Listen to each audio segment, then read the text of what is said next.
Co my tu mamy? 7,72 za diesla, cena diesla.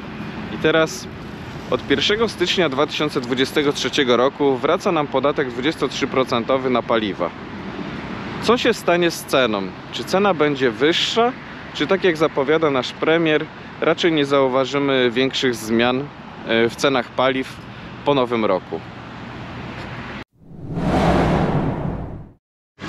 Czy warto zatankować tuż przed nowym rokiem, gdy stawka podatku będzie jeszcze niższa?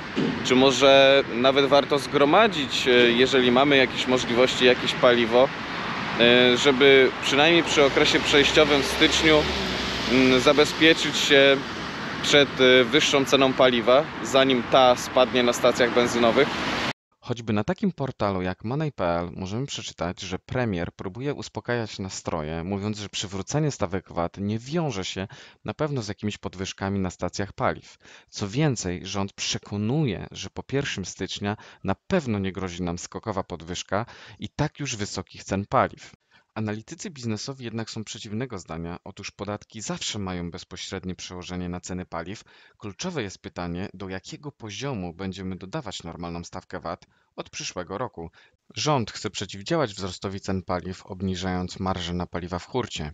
I pomijając już dyskusję, czy marża w rafinerii jest teraz wysoka, czy niska, ale czy to na pewno zadziała od razu od 1 stycznia? A co z paliwem już zakupionym po starych stawkach w hurcie przez stacje, które już są składowane w lokalnych zbiornikach?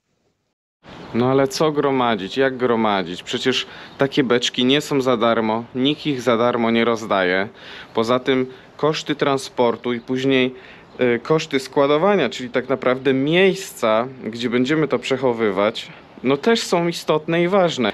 I tak naprawdę kwoty, które zaoszczędzimy, nie będą wielkie, bo nawet jeżeli teraz paliwo zdrożeje o złotówkę, to na każdych 100 litrach zgromadzonych zaoszczędzimy 100 zł. Więc jak odejmiemy koszty związane z zakupem beczek lub innych miejsc do przechowywania tego paliwa, stracimy swój czas. Okazuje się, że cały ten proces jest nieopłacalny. Gromadzenie paliwa na dłuższy termin w przypadku tak detalicznych odbiorców, jakimi na przykład jestem ja, jest, myślę, mało sensowne. Jeżeli rząd rzeczywiście ma zamiar przeciwdziałać na początku przyszłego roku wzrostowi hurtowych cen paliw, myślę, że pod koniec stycznia powinniśmy zauważyć tego efekty. Natomiast pierwsze tygodnie nowego roku myślę, że mogą rozczarować niejednego z nas. No dobrze, ale w takim razie co robić? Wróżbita Maciej ze mnie żaden.